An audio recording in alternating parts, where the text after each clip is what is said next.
जोडून घामाने सोनं पिकवणारा, मातीशी नातं जोडून घामाने सोनं पिकवणारा, स्वतः उपाशी राहून जगाची भूक भागवणारा, स्वतः उपाशी राहून जगाची भूक भागवणारा, तो म्हणजे माझा बाप शेतकरी, तो म्हणजे माझा बाप शेतकरी. अरे मला अभिमान वाटतो की माझा बाप एक शेतकरी आहे. अरे मला अभिमान वाटतो माझा बाप एक शेतकरी आहे. आम्ही त्या शेतकरी बापाच्या मुली ज्याच्या कष्टावर चालते ही दुनियादारी. आम्ही त्या शेतकरी बापाच्या मुली ज्याच्या कष्टावर चालते दुनियादारी. नमस्कार. मी प्रथम मला जिने जन्म दिला अशी माझी माय आणि जिच्या 52 वर्षाने मी धन्य झाले अशी माझी मातृभूमी. दोघींनाही मी वंदन करते. मी श्रावणी कोळपे. आदरणीय व्यासपीठ, गुरुजन वर्ग आणि माझ्या इथे जमलेला बालमित्र मैत्रिणींनो, सर्वांना माझा नमस्कार. खरं तर शेतकरी आत्मविश्वासावर बोलावं लागतं. किती दुर्दैवी आहे ना आम्ही. खरं तर शेतकरी आत्मविश्वासावर बोलावं लागतं. किती दुर्दैवी आहे ना आम्ही, किती बॅड लकी आहोत आम्ही की आम्हाला शेतकरी आत्मविश्वासावर बोलावं लागतं. अरे या लोकशाहीच्या बाजारात कोणी म्हणतं विठ्ठल तर कोणी म्हणतं पांडू.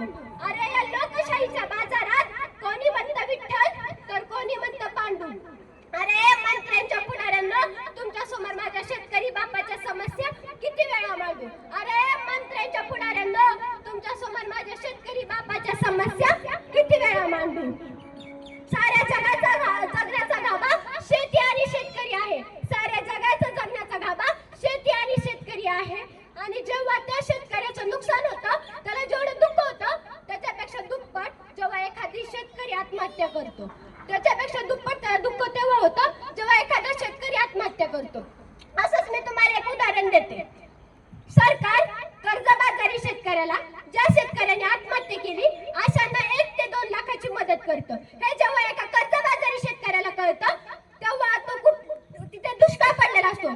पुढच्या कुठल्याही गोष्टीचा विचार न करता तो त्याच्या डोक्यात फक्त एवढाच विचार येतो की मुलगी लग्नाला झाली, मुलीचं लग्न करायचंय, डोक्यावर कर्ज आहे, करायचं तर काय करायचं. मग तो विष पिऊन आपल्या जीवनाची जीवनयात्रा संपवून बसतो. आणि दुसऱ्या दिवशी गावचे लोक येतात आणि म्हणतात मुलीचंच कुठेतरी लफडा असेल. अरे पण तिच्या बापाला सहन नाही झालं म्हणून त्याने आत्महत्या केली. अरे इज्जतही गेली, पैसाही गेला आणि निगड्या छातीचा वाघासारख्या शरीराचा एका मुलीचा बापही क्षणात गमावला गेला. माझ्या शेतकरी मित्रांना एवढं सांगणं की सरकार आपल्याला पैसे देतं म्हणून तुम्ही आत्महत्या करू नका. अरे पहिला काही दुष्काळ पडत नव्हतं का?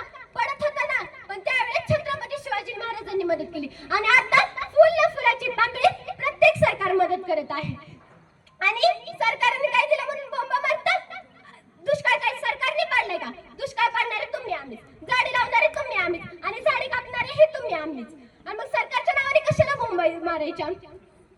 पाणी फाउंडेशनच्या कामाला चला म्हटलं तर युवक ह्या टपरीवरून त्या टपरीवर कोणी करायचं म्हणून बोंबा पिचकाऱ्या मारून छानतात. आणि काय भेटलं म्हणून सरकारच्या नावाने बोंबा मारतात. अरे जर तुम्हाला मागायचं असेल सरकारला तर एवढंच मागा. होय सरकार, आता मी बोलते आणि तुम्ही ऐका. जर तुम्हाला काही द्यायचं असेल तर प्रत्येक शेतकऱ्याच्या मुलाला महाविद्यालयाच्या तर्फे मोफत शिक्षण द्या आणि शेतकऱ्यासाठी उभारण्या योजना लागू करा. जर मागायचं असेल तुम्हाला तर तुम्ही सरकारला हे मागा. आणि मी तुम्हाला सांगू इच्छिते की ज्यावेळेस मी 18 वर्षाची होईल, ज्यावेळेस माझ्या हातात राज्यकारभार येईल, त्यावेळेस मी काही शेतकऱ्याची आत्महत्या झाली असं ऐकून देणार नाही, असा मी तुम्हाला शब्द देते. आणि हा शब्द मी खरंच करून अंधारल्या क्षणांची उसवून स्वप्नवीन, अंधारल्या क्षणांची उसवून स्वप्नवीन, दुर्लक्षितांचा इतिहास मी लिहिन, दुर्लक्षितांचा इतिहास मी लिहिन. गणतेत गाडलेले उगवून स्वप्नवीन, गणतेत गाडलेले उगवून स्वप्नवीन. लेही जोडीन सर्वांना जलपर्व मी लिहिन, जोडीन सर्वांना जलपर्व मी लिहिन. आणि मी काय